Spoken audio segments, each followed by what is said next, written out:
नाना वेदक हे नाव घेतलं की त्याच्यासोबत आणखी एक नाव जोडलं जातं, ते म्हणजे देवांचा सोनार.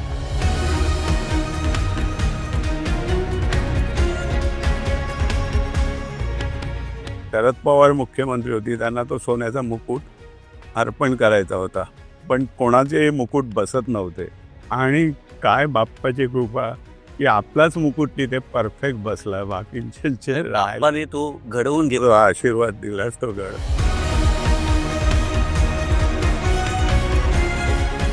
5.5 किलो म्हणजे आम्ही तोळ्याचा विचार करत असतो, हे डायरेक्ट 5.5 किलो. आपण कसं म्हणतो ओ गॉड, तसं त्यांनी हेडिंग दिलं होतं ओ गोल्ड. ओ गोल्ड, एवढं गोल्ड म्हणजे त्या हाराचं एवढं हे आहे की तो पुलीनी चढवायला लागतो मंडळाला. एवढा उंच 22 फुटावर तो हार चढवायचा. वर्ल्डमध्ये त्याचं नाव गेलं आणि अजूनपर्यंत एवढा उंच हार वजनाचे केले, पण उंच हार अजूनपर्यंत माझ्या हातनं झाला नाही. मोठमोठे ज्वेलरी सांगितलं हार फक्त नाना वेदक बनवू शकतात.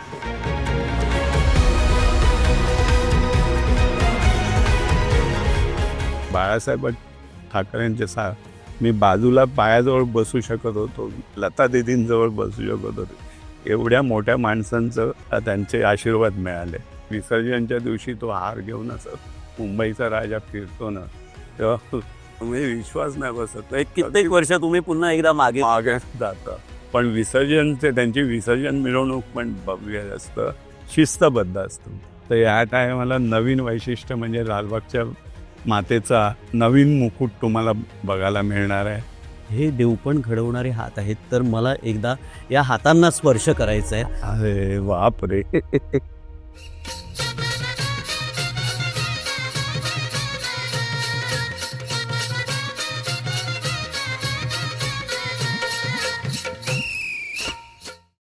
लालबाग सार्वजनिक उत्सव मंडळ गणेश गल्ली प्रस्तुत ऐका मंडळी अर्थात नातं ऋणानुबंधाचं या पॉडकास्टच्या दुसऱ्या भागामध्ये मी प्रल्हाद कुडतरकर आपणा सगळ्यांचं मनापासून स्वागत करतो. हिरे रत्न जडित मुकुटे शोभत उभरा असं गणपती बाप्पाचं वर्णन केलं जातं आणि अशाच वर्णनाला साजेसे एक व्यक्तिमत्व आज आपल्यासोबत या पॉडकास्टमध्ये आहे. महाराष्ट्रातील सुप्रसिद्ध सुवर्णकार नाना वेदक. नाना, या पॉडकास्टमध्ये मी तुमचं मनापासून स्वागत करतो. धन्यवाद धन्यवाद. नाना वेदक हे नाव घेतलं की त्याच्यासोबत आणखी एक नाव जोडलं जातं, ते म्हणजे देवांचा सोनार. नाना, देवांचा सोनार का म्हटलं जातं? खूप त्याचा इतिहास आहे. मी जेव्हा सोन्याची एकविरेचा मुखवटा, जो कोळी आगरी लोकांचं श्रद्धास्थान आहे, तो बनवून मी माननीय शिवसेना प्रमुख बाळासाहेब ठाकरेंकडे दाखवायला गेलो त्यांना. तर त्यांनी मला बऱ्याच त्याच्यात सुधारणा करायला लावल्या. म्हणजे त्याही अगदी प्रेमाने मला सांगितलं, नाना तुम्ही देवांचे सोनार आहात, पण मला माझ्या आईचा मुखवट्याचं रूप पाहिजे, महालक्ष्मीचं रूप नको. असे त्यांनी मला एक एक सांगत गेले. त्याप्रमाणे मी ते त्यांच्या समोरच करत गेलो आणि शेवटी ते म्हणाले, नाना जवळजवळ आईचं रूप तुम्ही आणलंय, खरंच तुम्ही देवाचे सोनार आहात. तेव्हापासून तो मला म्हणजे अक्षात हिंदू हृदय सम्राट बाळासाहेब ठाकरे आणि साहेब व्हायचं सोनार त्यांनीच आपलं दाखवलं मला असं कर म्हणून. हे त्यामागची हे इतिहास आहे. वा वा वा वा, खूपच सुंदर असा उल्लेख आहे. देवांचा सोनार म्हणजे देवांची आभूषणं घडवणारा सोनार. तर सोनार काम हे पूर्वापार तुमच्याकडे चालत आलं असेल. मग हे देवांचे दागिने घडवणं कधी सुरू झालं? तसे आमचे देवान ते म्हणजे आमच्या 3 पिढ्या जवळजवळ सोनार. पण हे सगळ्या बाजूच्या दुकानांचे आम्ही दागिने करायचो, अंगठ्या करायचो.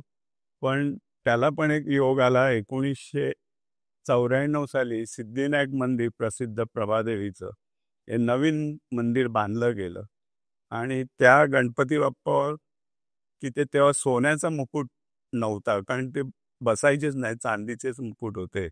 आणि तिकडचे जे हे स्टाफ होते त्यांनी शरद पवार मुख्यमंत्री होती, त्यांना तो सोन्याचा मुकुट अर्पण करायचा होता, पण कोणाचे मुकुट बसत नव्हते. त्या ट्रस्टी लोकांनी जवळजवळ मुंबईतल्या भारतातल्या 24 ठिकाणी मुकुट करायला दिले आणि त्यातला योगायोगाने एक माझ्याकडे दिला. त्या 24 जणांमध्ये नाही. आणि काय बाप्पाची कृपा की आपलाच मुकुट तिथे परफेक्ट बसला, बाकींचे बाप्पाने तो घडवून घेतला. आशीर्वाद दिला तो गड. तर अशाप्रमाणे ती सुरुवात झाली माझी. म्हणजे साक्षात सिद्धिविनायकापासून सुरुवात झाली मला वा. देवाचे दागिने बनवण्याची. पण आज महाराष्ट्रातल्या मोठमोठ्या देवस्थानातल्या देवतांचे अलंकार तुम्ही घडवत असता, तुम्ही ते बनवत असता. तो एक शृंगार देवांवरती चढत असतो. तर त्याबद्दल काय सांगाल? आपली जी हिंदूंची देवस्थान आहेत ते सगळे देव आपले अशा सोन्या चांदीच्या शृंगाराने नटलेले आहे आणि जेव्हा भक्तांना त्यांचं दर्शन होतं तेव्हा ते त्यांचा तो शृंगार बघून आपण त्यांना म्हणजे एक आशीर्वाद घेतो. तशातलंच हे महाराष्ट्रातली बहुतेक देवस्थानात सिद्धिविनायक, महालक्ष्मी, शिर्डी, तुळजाभवानी, अक्कलकोट, गोव्यातली देवस्थानं हे म्हणजे बाप्पाची किंवा देवांची कृपा की त्यांचे सगळे दागिने ते लोक शोधून शोधून आपल्याकडे येतात, त्यांना ते आवडतात आणि म्हणजे आज महाराष्ट्रातली सगळीच देवस्थानाचे दागिने आपण करतो. आणि तसंच आपल्या मुंबई महाराष्ट्रामध्ये सार्वजनिक उत्सव गणपती म्हणजे अफाट त्याचं म्हणजे त्याची कल्पना नाही आणि त्याप्रमाणे त्यांचे पण बहुतेक दागिने म्हणजे आहेत छोटी मोठी नामांकित मंडळ जवळजवळ 80% गणपती आपण सजवलेले आहेत. आणि तसंच मुंबईच्या राजाचे अलंकार आहेत.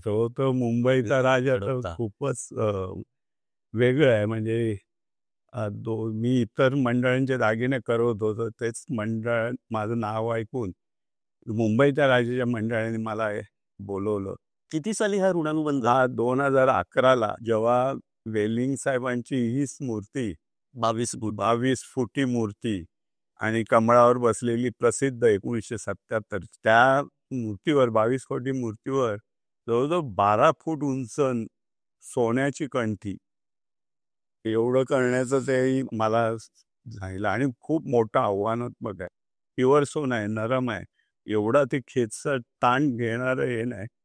पण त्यावेळेला या 22 फुटावर आपण 12 फुटाची गणपती मूर्ती जवळजवळ 5.5 किलो सोनं.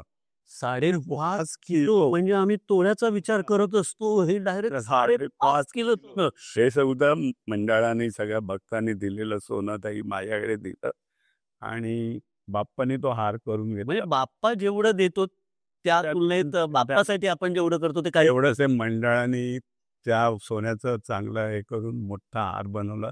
आजही तो घातला जातो आणि आजही म्हणजे त्या हाराचं एवढं हे आहे की तो पुलीनी चढवायला लागतो मंडळाला. एवढा उंच 22 फुटावर तो हार चढवायचा. तर आणि खरोखरच अजूनपर्यंत ते झालं. म्हणजे खूपच नाव आणि त्यावेळेला म्हणजे मीडियाने तर एवढं गाजवलं होतं. टाइम्स ऑफ इंडियामध्ये पण फोन आला. आपण कसं म्हणतो ओ गॉड, तसं त्यांनी हेडिंग दिलं होतं ओ गोल्ड. ओ गोल्ड, एवढं गोल्ड. मला त्या मोठ्या रूममध्ये तेवढं मला कारखान्यात झालं नाही एवढं घरी एक जागा घेऊन तिथे मी बनवलं होतं कारण इथून इथपर्यंत लांब होता. किती महिन्यांची ही 3 महिन्यात आम्ही तो केला.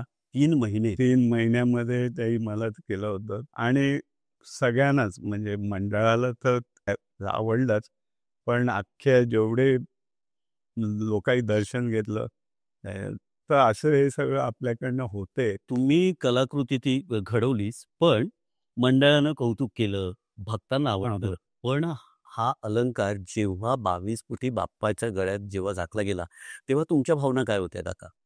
काही म्हणजे सगळं मीडिया वगैरे गाजवतो पण तुम्हाला सांगतो ते ग्रीनिज वर्ल्ड बुक वगैरे काय ते असतं ना त्याच्यामध्ये पण याची नोंद झाली त्यावेळेला.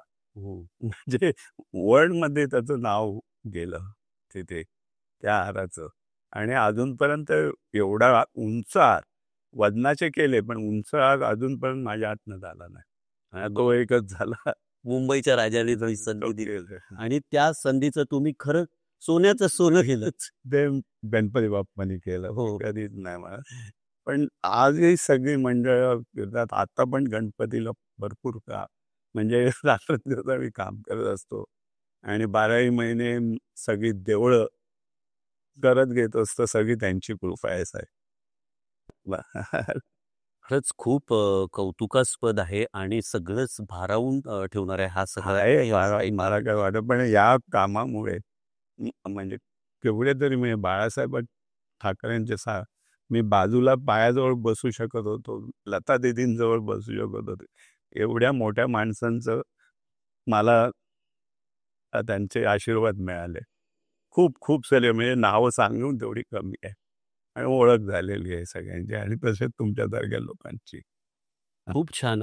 पण मला विचारायचं आहे, की पहिल्यांदा तो हार तुम्ही मंडळात घेऊन आला. सगळ्यांना अर्थातच कार्यकर्त्यांना सगळ्या जे तिथे प्रमुख होते त्यांना आवडला असणारच तो. आणि त्याच्यानंतर एक वेळ अशी येते, की तो हार बाप्पाच्या चढवला जातो. गळ्यात चढवला जातो. 2011ची आणि गोष्ट. त्यावेळी तुमच्या डोळ्यात काय होतं? त्यावेळी तुमच्या मनात काय होतं? काय हो ते विश्वास बसण्यासारखं नाही, अविश्वसनीय आहे. कारण मंडळातल्या लोकांना पण सांगितलं, एवढा हा एवढा टिकू शकत नाही किंवा हे नाही, किंवा हा असा मोठेपणा नाही. मोठमोठे ज्वेलरी सांगितलं, हार फक्त नानावेदक बनवू शकतात. म्हणूनच तुम्ही देवांचे सोनार आहात नाही, ना. पण मी सरळ सांगतो, हे घडवतो गणपती बाप्पा. गणपती बाप्पा घडवतो, मुंबईचा राजा घडवतो. घडवतो सगळेच गणपती घडवतो. म्हणजे मला वाटतं तुमची सेवा मुंबईच्या राजाने मान्य करून घेतली. हो. आज जवळजवळ आणि 50 वर्ष मी काम करतोय, एवढी वर्ष, आणि ते करून घेतोय, अजूनही करून घेत आहेत. नंतर मुंबईच्या राजा सगळे सोनपावलं, आशीर्वाद, लालबागची माता, त्यांचे तर सगळे दागिने, त्यांचा पण किलोचा हार बनवला सोन्याचा. बोरमाळ बनवले, शस्त्र बनवली. ही सेवा त्यांनी माझ्याकडनं करून घेतली. आणि त्यामुळेच त्या अलंकारामुळेच बाप्पाचं रूप अधिक मोहक दिसतं आणि तो बाप्पा आपल्याला तथास्तु म्हणत असतो. आणि विसर्जनच्या दिवशी तो हार घेऊनच मुंबईचा राजा फिरतो ना, तेव्हा तुमच्या मनात तेव्हा काय असतं? तेव्हा माझे म्हणजे विश्वास नाही बसत. एक कित्येक वर्ष तुम्ही पुन्हा एकदा मागे मागे जाता. तो दरवेळी मी, म्हणजे एरवी पण तसे, पण त्यांची विसर्जन मिरवणूक पण भव्य असतं, शिस्तबद्ध असतं. आणि तेव्हा त्यांचं सगळ्यांचं दर्शन होतं ना, तेव्हा खरंच धन्य ते. असं हे बाप्पा आहेत आपले. तुम्ही असे बरेच आभूषण घडवत असतात. तर आता नव्या कोणत्या आभूषणावर काम सुरू आहे तुमचं नाना? आता तर गणपतीचे जवळजवळ सगळे सार्वजनिक गणपती जेवढे आपल्याला करता येईल तेवढं करतो. पण आज महाराष्ट्रातलं अक्कलकोट, जे वटवृक्ष स्वामींचं, त्यांचं पूर्ण मुखोटे, स्वामींचं मुखोटे, चांदीची संपूर्ण मेघडंबरी, आणि कित्येक आता ते काम चालू आहे. कित्येक देवस्थानं बनतायत, आपल्याकडनं करून घेत आहेत. नवीन नवीन कामं, मुखोटे खूप होत आहेत आपल्याकडनं. मेन म्हणजे पोळी आगरी लोक त्यांचे देव आणि हे खूपच मानतात ते, आणि हे सगळं ते प्रसन्न होतात बघून, की बाबा नाना वेदकने माझं काम केलं, म्हणजे माझे देव बनवले, असं त्यांना वाटतं. नाना मला एक वेगळा प्रश्न विचारायचा आहे. माणसांची आभूषणं आणि देवांची आभूषणं ह्यात काय वेगळेपणा असतो? कारण नक्कीच काहीतरी एक पावित्र्य असतं, नक्कीच काहीतरी त्याच्यामध्ये शुभसंकेत असतात, एक काहीतरी शुभ असं असतं. तर काय वेगळेपण असतं या दोन्ही आभूषणं घडवताना? माणसांचे दागिने असतात कॉमन, पण देवावर जे दागिने बसतात, त्याचं एक वेगळं रूप आहे. त्याचं कुठेही असं देवाचं रूप बिघडता कामा नये. हो. काही दागिने घालून देव असं वाटलं पाहिजे, की ओरिजिनल दागिने घालून देव आपल्याकडे बघतोय. म्हणजे त्याचं देवपण त्या आभूषणामध्ये टिकून राहिलं पाहिजे. टिकून राहिलं पाहिजे, हे मी कटाक्षाने बघतो. मला सांगितलं का बाबा 1 किलोचा मुकुट बनवून दे, पण त्या देवाचं छोटा असेल तर मी बनवत नाही कधी. मी त्या रूपाला साजेसेच दागिने अजूनपर्यंत करत आलोय, आणि ते बघताना आवडत आलेलं आहे. ना नवरात्रीमध्ये लालबागच्या मातेचेही आभूषणं तुम्हीच घडवता. हो. आणि एक सुंदर मोहक आईचं रूप आपल्याला दिसतं हे. तर त्या आभूषणांबद्दल काय सांगाल? म्हणजे नवरात्रातली गणेश गल्लीची देवी म्हणजे साक्षात लालबागची माता, खूप प्रसिद्ध. हो. लाखो लोक दर्शनाला येतात. तिचे पण दागिने मंडळाने आपल्याकडनं केलेत. तिचा पण सर्वात मोठा 1 किलो सोन्याचा हार लांब आपण त्यावेळेला बनवलेला आहे. तिची 8ही शस्त्र आपण केलेत.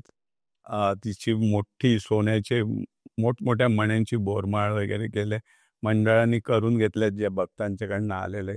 पण यावेळी मंडळांचं आमचं म्हणजे मला सांगितलं, की आम्हाला आता पूर्ण ते दागिने नवीन करायचे आहेत.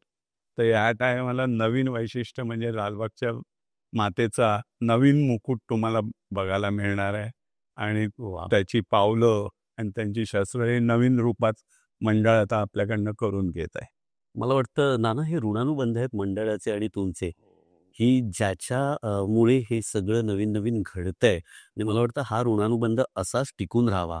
हीच आणि ईश्वरचरणी प्रार्थना आहे बाबा बाप. नक्कीच हा टिकून राहणार आहे आणि आता आपलं मंडळ शतक महोत्सवाकडे पदार्पण करतंय. तर शतक महोत्सव कसं असावं असं नाना तुम्हाला वाटतं? मुंबईच्या राजाचा शतक महोत्सव म्हणजे काहीतरी वेगळं पर्व आहे.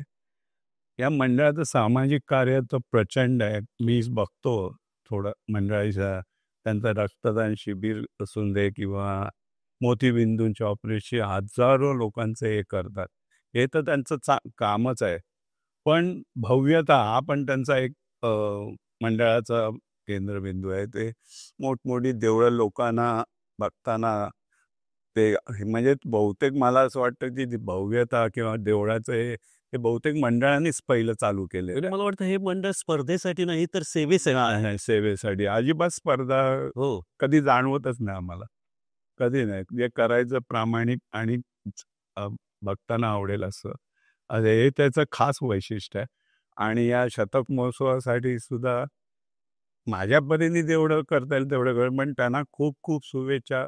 असं काहीतरी दणदणीत करा की ते मुंबईच्या राजाचं नाव खूप खूप लोकांनी घेतलं पाहिजे. असे काहीतरी कार्यक्रम आम्हाला राबवतातच. आपण त्यांच्यापुढे काहीच नाही. पण आपली इच्छा आहे. नक्कीच. श्रद्धा आहे. कारण ही इच्छा आपण त्याच व्यक्तींकडे हे करतो, जी आपल्या जवळची असते. त्यामुळे हे मंडळ तुमच्या जवळचं आहे, आमच्या जवळचं आहे, अख्ख्या महाराष्ट्राच्या जवळचं आहे मंडळ आहे. आणि प्रत्येकजण आपल्या मुंबईच्या राजाची शतकपूर्ती होत असताना दणदणीतच झाली पाहिजे ही शतकपूर्ती. हीच आमची इच्छा आहे प्रामाणिकपणे.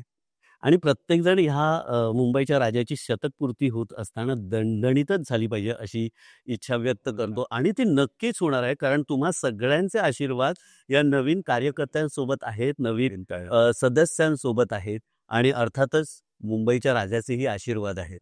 बस. तर त्या आशीर्वाद मिळाला सर्व. नाना, तुम्हाला परीस म्हटलं तर ते वावगं ठरणार नाही. कारण तुम्ही ज्याला हात लावता त्याचं सोनं होतं आणि मला वाटतं हे जे हात आहेत, हे देवपण घडवणारे हात आहेत. तर मला एकदा या हातांना स्पर्श करायचा आहे. अरे बापरे! हे परमेश्वर घडवून घेणार आहे. आपण सामान्य आहोत. मग आणि मला वाटतं कधी-कधी आपल्याला तिथपर्यंत पोहोचता येत नाही. तर एक माध्यम असतं. तर मला वाटतं आम्हा सगळ्यांसाठी ते माध्यम तुम्ही आहात. आणि नाना असंच कार्य तुमच्या हातून घडत राहो. बाप्पाची मोहक कृपा आम्हाला तुमच्या आभूषणामुळे दिसत राहोत अशी इच्छा व्यक्त करतो आणि तुम्ही या पॉडकास्टमध्ये सहभागी झालात त्याबद्दल खूप खूप खूप धन्यवाद. लालबाग सार्वजनिक उत्सव मंडळ गणेश गल्ली प्रस्तुत ऐका मंडळी अर्थात नातं ऋणानुबंधाचं ह्या पर्वातला दुसरा भाग इथे संपन्न झाला. भेटूया पुढच्या भागात आणखी एका विशेष व्यक्तीसोबत. तोपर्यंत मुंबईच्या राजाचा विजय असो. हे असं